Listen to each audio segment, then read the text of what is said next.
I'm Brittany Lewis with Forbes Breaking News. On Tuesday, Senator Richard Blumenthal joined former Congresswoman Gabby Giffords and a bicameral group of Democrats to call for gun control legislation. Blumenthal began by praising the former Congresswoman, calling her a role model, mentor, and an example of personal courage. The senator then called out his Republican colleagues for not yet standing up to the gun lobby. He called for several gun control measures, such as raising the minimum age required to purchase guns and improving background checks. Listen in for his full remarks. Thank you. At this time, I would like to call up Senator Blumenthal. Thank you. Thank you so much.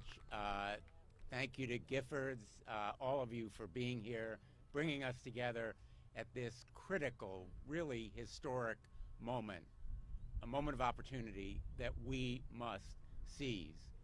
Now, I want to begin with a story about orders, no public attention. Gabby Giffords came there to give heart and hope to those families that gathered, their lives broken. Literally, most of them still raw with the tears and the grief of that moment. And Gabby Giffords, by her presence, by her words, by the force of her personal story, gave them heart and hope, and they have been champions. The Sandy Hook survivors and families have been champions of gun violence prevention.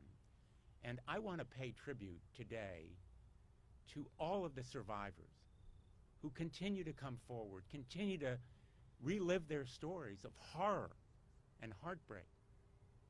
And Gabby Giffords gives them, all of them, the role model and the mentor and the example of personal courage, grace under pressure, that inspires us all. So if you take nothing else away from today, it is her message: fight, fight, fight. Never, ever give up. And we know, and I'll be very blunt, we know that the gun lobby is still out there. They are continuing to intimidate and threaten our colleagues. Republicans have yet to stand up to them. We still have an uphill battle, but we are determined to seize this moment and save lives, because we have a responsibility to the American people and to our own conscience. And you have created the movement. Giffords, all of these organizations have changed the political face of America in these 10 years. I've seen it happen. We were crying in the wilderness 10 years ago. You have changed the political dynamic and landscape, and Gabby Giffords has been our leader. And now we need to fulfill the promise of this moment.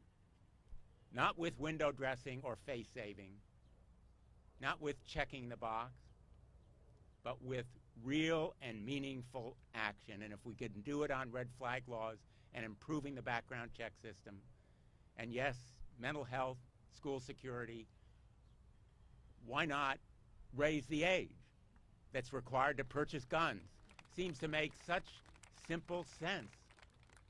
All of these measures are common sense, sensible measures. And I've been privileged to partner with many of the House colleagues who are here today, Debbie Wasserman Schultz on background checks for ammunition, Adam Schiff for repeal of PLCA, the sweetheart deal that gives gun manufacturers absolute immunity. We need to continue to be angry and unsatisfied, because if we reach a compromise, and I'm very clear-eyed about the uphill battle and the work still to be done, but if we manage to reach an agreement, we will still have work to do. We will still have a lot of work to do on these common sense measures, and we will continue to be in this fight. So I want to thank you for being here today, but more important, for your continuing struggle. And it will be a struggle, and especially to those survivors who are here, because it is painful, it is grief-stricken, but it matters. Thank you so much.